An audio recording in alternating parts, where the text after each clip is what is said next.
Hi, I am नीति जनेजा। मुझे पृथ्वी अपनी मंत्री जी ने वेलकम मैम। सर ने बता दिया था कि आप नई सीईओ हैं। क्या मेरी बेकार की बातें सच्ची क्यों नहीं? वैसे भी हाथ में लगा के सब कुछ करने वाली। मैं पृथ्वी की कैबिन जा रही हूँ, अभी तक वापस नहीं आया। सीरियल परिणीति में पृथ्वी के आने के बाद तख्ता ही पलट गया है। पागल हो रही है मुझसे बदला लेने के लिए, मेरे बारे में जानने की कोशिश कर रही है।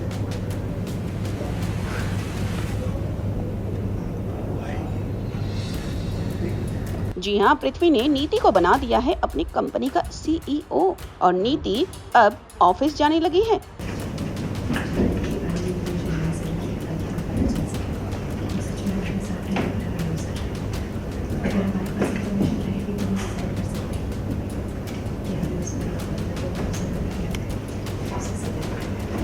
नीति ऑफिस आती है और पृथ्वी के बारे में पूछती है, लेकिन पृथ्वी अभी आया नहीं होता। रिसेप्शनिस्ट उससे बोलती है कि वो जाके अपनी केबिन में बैठे। हाय, आई एम नीति जनेजा।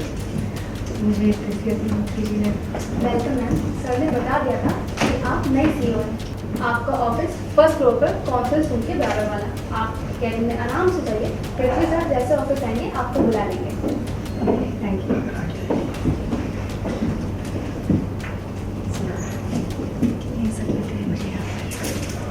नीति आगे जाती है, तभी पीछे से पृथ्वी भी आता है। पृथ्वी अपने केबिन में जाता है और तभी मोबाइल पर एक फुटेज देखता है जिसमें उसको पता चलता है कि उसके लैपटॉप को किसी ने खोलने की कोशिश की थी। मेरे रूम में कोई है, किसी ने मेरे लैपटॉप को खोलने की कोशिश की। बनवारी को फोन लगा। सर फोन नहीं लग रहा है, स्विच ऑफ आ रहा है। इससे पहले वो वहां से निकले, मैं उसे पकड़ना चाहता हूँ। दूसरी तरफ पृथ्वी अपनी पत्नी से बात करता है कि जो भी उन्होंने पार्वती के साथ किया है वो उसका बदला जरूर लेगी और इसके लिए हमें पूरी कोशिश करनी पड़ेगी कि हम पार्वती को अपने घर और ऑफिस में ना आने दें।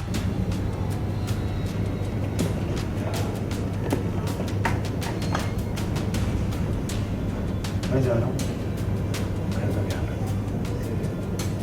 मेरे पीछे से कोई आएगा और मेरी परमिशन के बिना किसी को घर नहीं आने। Okay sir.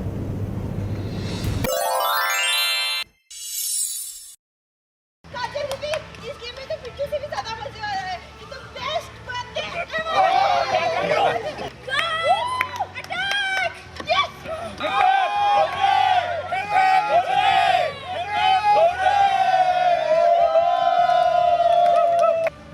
अभीरा!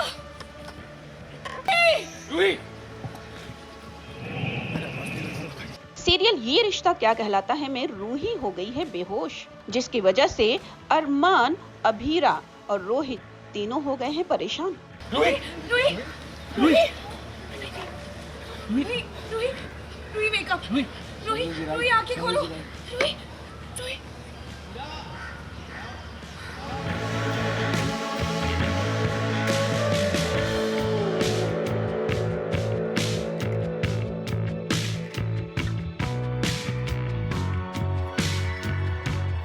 इन तीनों को ही तो पता है कि रूही सरोगेट मदर बन रही है, वो भी किसी और के नहीं बल्कि अरमान और अभीरा के बच्चे की।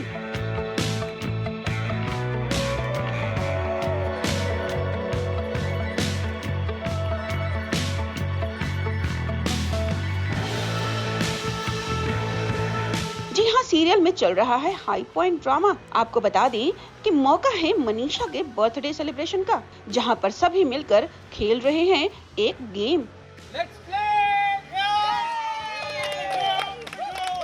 Okay come on, let's play.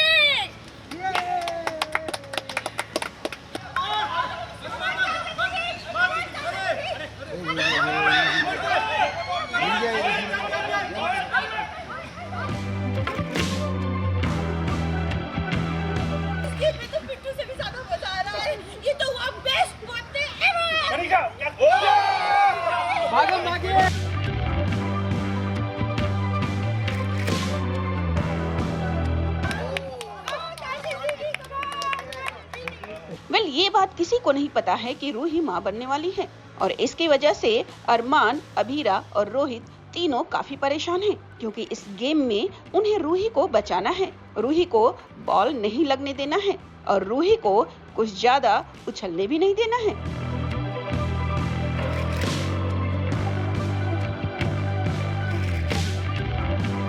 ऐसे में देखिए किस तरह से ये तीनों रूही को कवर कर रहे हैं और उसका बहुत ही अच्छे तरीके से ध्यान दे रहे हैं।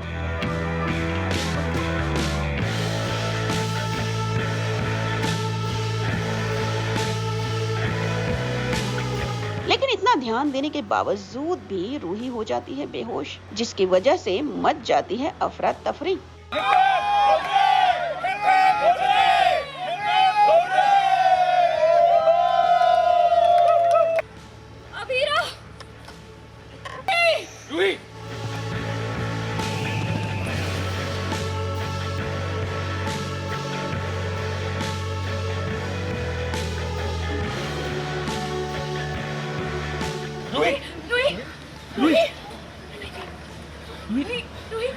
Ruhi wake up. रूही आंखें खोलो। रूही।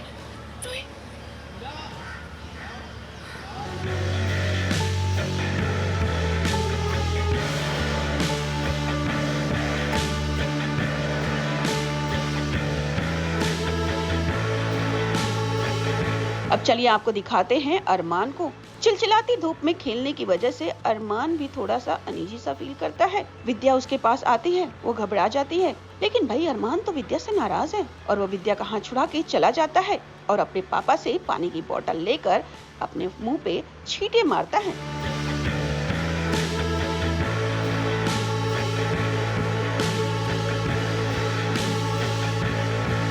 ये तो रही ऑन स्क्रीन की बात। अब चलिए आपको दिखाते हैं ऑफ स्क्रीन क्या हो रहा है। आपको बता दें कि ये शूट फिल्म सिटी में धूप में हो रहा है, जिसकी वजह से एक्टर्स छतरी का सहारा लेकर शूट कर रहे हैं। वेल देखिए, जब कैमरा रोल नहीं हो रहा है और सिर्फ रिहर्सल चल रहा है तो किस तरह से छतरी का सहारा लिया जा रहा है।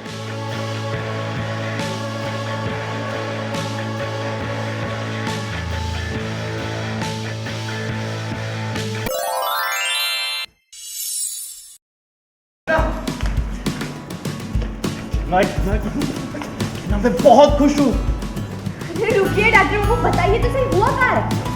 शाबाश। अरे मुंबई जैसे शहर में पहले ही दिन नौकरी लग जाना ये छोटी बात थोड़ी ना है। चली टॉक लेकर आ गया है आपको सीरियल गहना के सेट पर, जहां हम आपको दिखाएंगे दो सीक्वेंस।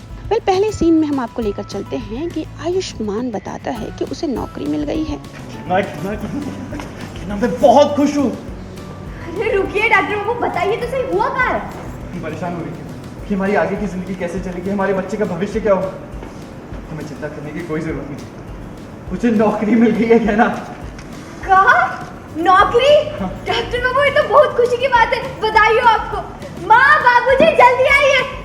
जिसे सुनकर सभी खुश हो जाते हैं, लेकिन फैक्ट तो ये है कि आयुष्मान झूठ बोलता है, उसे नौकरी नहीं मिली हुई होती है। चलिए आपको दिखाते हैं ये पूरा मामला। मुझे सब ठीक तो है माई, अब तो सब कुछ ठीक होने वाला है। डॉक्टर बाबू की नौकरी लग गई है। क्या? हाँ। शाबाश। अरे मुंबई जैसे शहर में पहले ही दिन नौकरी लग जाना ये छोटी बात थोड़ी ना है। बहुत बहुत आशीर्वाद तुझे। अरे वैसे भी डॉक्टरों के पास काम की कमी नहीं होती और आयुष्मान तो बहुत काबिल डॉक्टर है। ये मुंबई के हॉस्पिटल वाले बहुत लकी हैं कि उन्हें आयुष्मान जैसा डॉक्टर मिलता है। आप बिल्कुल सही कह रहे हैं।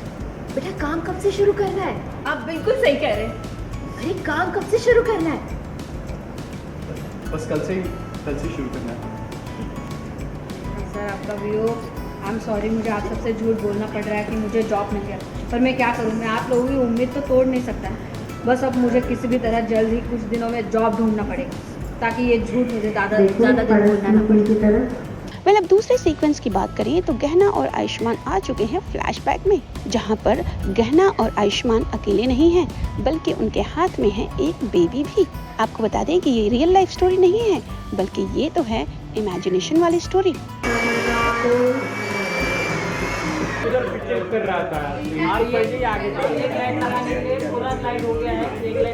जहां गहना और आयुष्मान दोनों इस बात को इमेजिन करते हैं कि उनके पास एक बेबी है।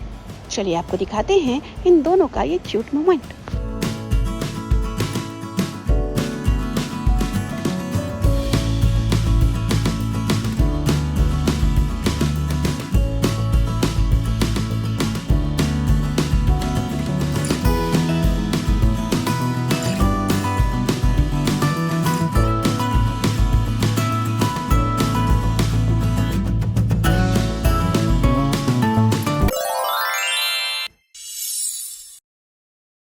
बहुत फन होता है ग्रे शेड्स करना, but I think I like this more. I like complex characters. It's not about grey shade, it's about complex characters that have like an arc कि ऊपर नीचे कहीं भी जा रहे हैं. So for that way, Ruhi I think is the best character for me. हम लोग 1.3 बिलियन पीपल हो गए हैं. सो आप सोचिए कि अगर एक बच्चे को आज वो खुशियाँ नहीं मिल पा रही है, सो आई जस्ट वांट कि that happiness I can give to that child. आजकल तो ये भी होता है कि you can adopt a newborn baby also. You can adopt a 4-month-old, 5-month-old also. जो किसी को होता है ना कि नहीं हमें छोटा ही बेबी चाहिए. So that happens. Actually that has happened in my family also. ये रिश्ता में आ गया है बहुत बड़ा वाला ट्विस्ट, जहाँ पर सरोगेसी वाला ड्रामा बहुत जल्द देखने को मिलेगा. और हमारे साथ हैं रूही और ऑफ कोर्स रोमित. सो सबसे पहले तो बताइए कि जो नया ट्विस्ट आ रहा है ये बहुत ही धमाकेदार है, तो आप लोगों को कितना मजा आ रहा है? Let's start with ladies first. As an actor, very challenging and very wholesome also, because एक नया flavor, एक नया feather in Ruhi's cap add हो रहा है, and I think मैं बहुत excited हूँ इस track को लेके, और कैसे आगे क्या होगा, story कैसे progress करेगी उसके लिए भी बहुत excited हूँ. And as a character Ruhi, I think character growth is just going from here to there, because Ruhi का एक shade है कि she doesn't like to share, और आज वो दक्ष को भी अभीरा के हाथों में या अरमान के हाथों में दे रही है और बोल रही है कि प्लीज़ उसे प्यार करो. एक तो वो है, एंड दूसरा कि खुद उनके बच्चे को जन्म देना चाहती है as a surrogate mother. So I think that is also huge. So as far as Ruhi is concerned, I think this is, इस शो में तो रूही ने जो सबसे बड़ा किसी के लिए कुछ किया होगा काम, वो यही है. So I think I am very excited. Yes Rohit, बहुत ऊपर नीचे चल रहा था जब अपना अरमान की मम्मी आ गई थी. आप काफ़ी अपसेट दिख रहे थे, लेकिन अब लगता है कि सीन चेंज हो चुका है. जी हाँ, मैंने एक्सेप्ट कर लिया है कहीं ना कहीं. और रोहित मेरे लिए ख़ास तौर पे बहुत सारे अच्छे सीन्स आ रहे हैं. I am getting to perform amazing scenes, and I think this is one of the most high points of my Yeh Rishta Kya Kehlata Hai journey. And I am really proud and very happy that Ruhi जो है, उनकी वजह से आज अरमान भैया और अबीरा भाभी की ज़िंदगी में इतनी बड़ी जो खुशी है, जो इतने सालों से नहीं आ पा रही थी, वो अब आएगी. फाइनली एक बेबी आएगा, and she is agreed, she is her self. वो आगे से बढ़ के बहुत ही बड़ा दिल और बहुत बड़प्पन से वो आ रही हैं और सरोगेट मदर बन रही हैं उन दोनों के लिए. और इन पर किसी ने भी दबाव नहीं दिया है. ये इनका खुद का डिसीजन है, तो ये बहुत ही अच्छी बात है.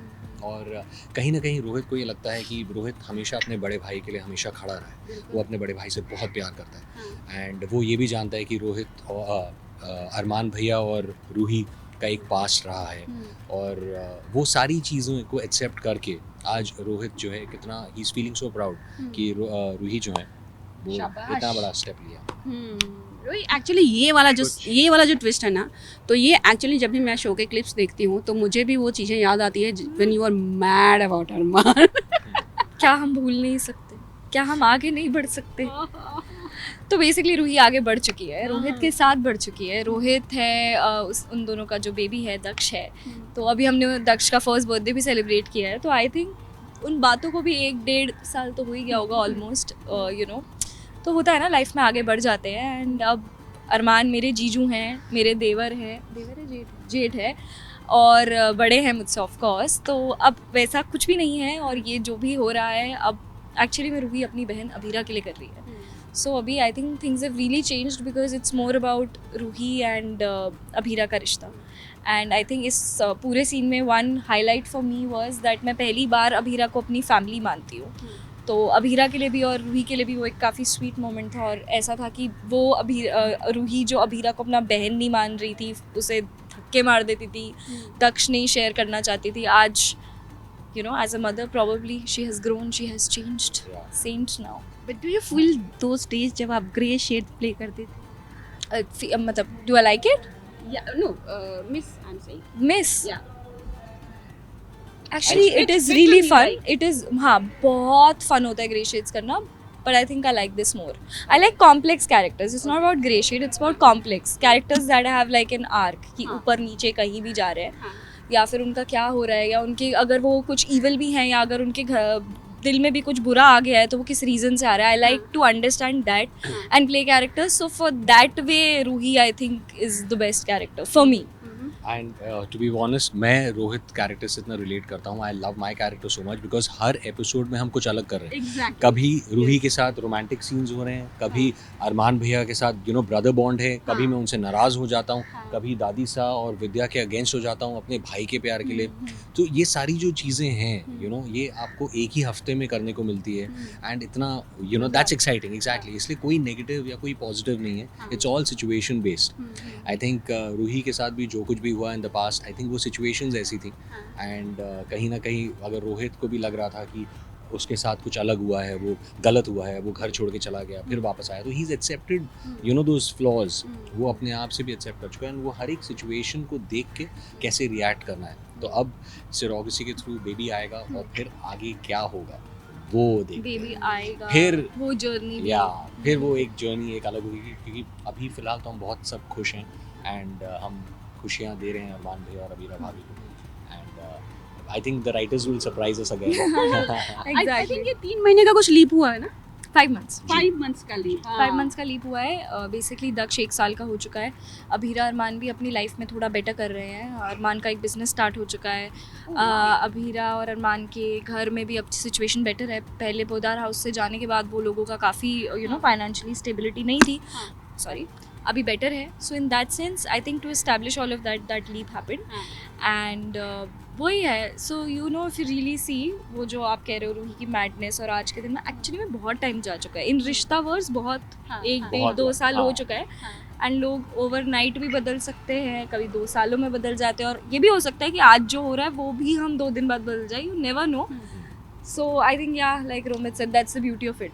अगर आप मुझसे पर्सनली पूछेंगे तो मैं ये कहूँगा कि बहुत सारे बच्चे हैं इस हिंदुस्तान में जो बेचारे जिनके पेरेंट्स नहीं हैं. It will be great if जो अडॉप्शन अगर कर सकें, अडॉप्ट कर सकें. और that I think to be very honest, अगर आप मेरा पर्सनल ओपिनियन मांग रहे हैं, बिकॉज आई थिंक हर एक कपल जो फाइनेंशियली बहुत इंडिपेंडेंट है, स्टेबल है, उन्हें एक बेबी को अडॉप्ट ज़रूर करना चाहिए ताकि we make a big difference in that child's life. And in India I think हम लोग 1.3 बिलियन पीपल हो गए हैं. सो आप सोचिए कि अगर एक बच्चे को आज वो खुशियाँ नहीं मिल पा रही है, सो आई जस्ट वांट कि that happiness I can give to that child. आपका what's your take on? Definitely I think India में अडॉप्शन इज़ मतलब इंडिया क्या पूरे वर्ल्ड में ही adoption is one option that I think उतना लोग don't go for it, but they really should. And I think it's kinder, like you're giving back your see. आजकल तो ये भी होता है कि you can adopt a newborn baby also. You can adopt a 4-month-old, 5-month-old also. जो किसी को होता है ना कि नहीं हमें छोटा ही बेबी चाहिए. So that happens. Actually that has happened in my family also. Yeah, actually women not being able to get pregnant is a very common issue. And I think distant family, there are people that I know that have adopted, and I actually respect them a lot. And as far as surrogacy is concerned, it's not legal in India. और वो show में भी बताया गया है कि legal नहीं है. तभी डॉक्टर बोलती है कि आप चाहें तो आप एक फैमिली मेम्बर की हेल्प ले सकते हैं. And that is why Ruhi comes in, क्योंकि किसी और से करवाना अरमान और अभीरा के लिए पॉसिबल ही नहीं. तो वो पूरा ये है एपिसोड में. It will come in later. Okay, well thank you so much. बहुत अच्छा लगा आप लोगों से बात करके, और स्पेशली जो एडॉप्शन पे आप लोगों ने रिक्वेस्ट की और अपने थॉट्स शेयर किए. So thank you so much. Thanks lot. Thank you so much.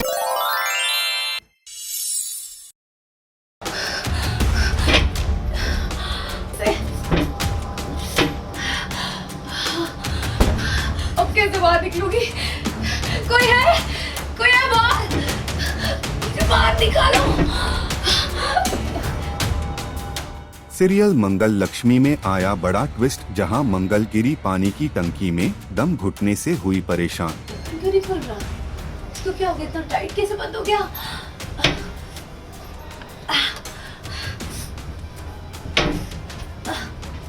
जी हां, सीरियल मंगल लक्ष्मी में आने वाला है बड़ा धमाका, जहां मंगल के हाथ में वह अहम सबूत है जिसे वो सबके सामने लाकर निकेतन का पर्दाफाश करना चाहती है, लेकिन किस्मत को कुछ और ही मंजूर था.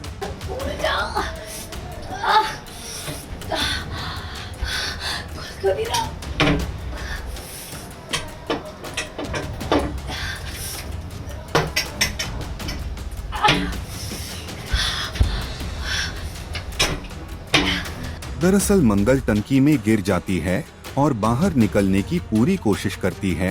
उसके हाथ में था निकेतन के खिलाफ बड़ा सबूत, लेकिन वहाँ से निकलना आसान नहीं। क्या हो गया? इतना टाइम पास कैसे हो गया ये बता नहीं, तो सांस आना भी मुश्किल लग रहा है। मंगल का दम घुटने लगता है, सांसें तेज हो जाती हैं और फिर एक ऐसा मोड़ आता है जिसे देखकर हर कोई हैरान रह जाएगा। जी हाँ, मंगल टन की मीन दम घुटने की वजह से बेहोश होने लगती है। अरे कोई है? कोई है? मेरा दम, कोई है? कोई खोलो, बचाओ मुझे। मेरा दम घुट आज प्लीज आंखें बंद। सांस। दूसरी तरफ कहानी में आता है बड़ा ट्विस्ट, जहां मंगल अपने ससुर के साथ मंदिर जाती है, लेकिन वहां निकेतन से आमना सामना हो जाता है।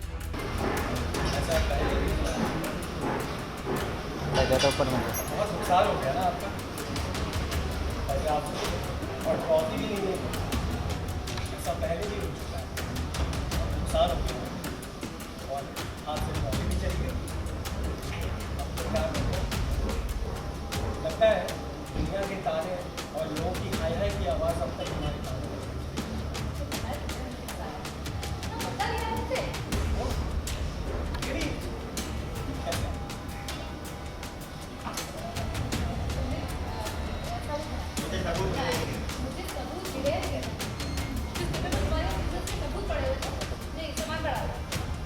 निकेतन को अपने बिजनेस से बाहर किए जाने की जलन सताने लगती है और वह ताने मारते हुए कहता है कि अब मंगल सिर्फ घर संभालने लायक रह गई है।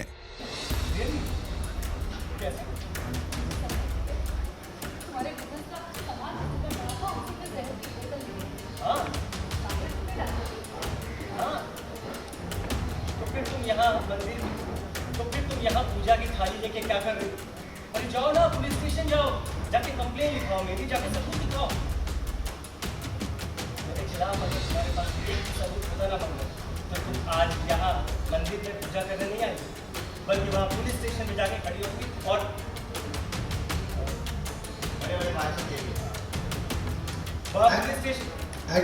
वहाँ पुलिस स्टेशन पे जाकर खड़ी होती और बड़े बड़े भाषण दे रही होती कि देखो यही वो इंसान है जिसने मुझे फंसाया है। बस ठीक है, मैं तुम लोगों के लिए एक काम आसान कर देता हूँ। मैं खुद जाकर पूछता हूँ कि ये सब मैंने किया था और चलो एक काम करता हूँ मैं खुद आपके लिए आसान करता हूँ। ठीक है, मैं खुद जाकर बता देता हूँ कि ये सब मैंने किया और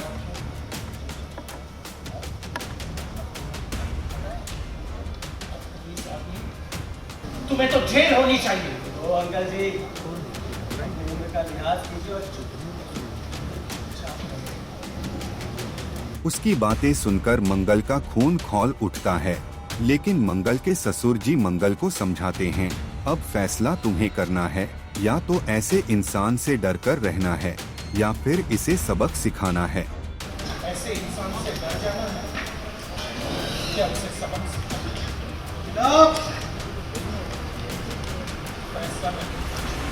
आज जो निकेतन ने हरकत की है उस पर क्या कहोगे आप? ये तो बहुत ज़्यादा ही अग्रेसिव था आज और बहुत ज़्यादा टॉर्चर करने की कोशिश की है मंगल को आज, ताकि उसकी हिम्मत जो है पूरी तरीके से टूट जाए। तो एक प्लान है, अब देखते हैं आगे कि मंगल बाउंस बैक करती है या फिर डर जाती है। वेल, क्या मंगल को बचा लिया जाएगा? क्या वह निकेतन के खिलाफ सबूत सबके सामने ला पाएगी, या फिर यह हादसा उसकी जिंदगी में कोई और बड़ा तूफान ले आएगा? ये देखना दिलचस्प होगा।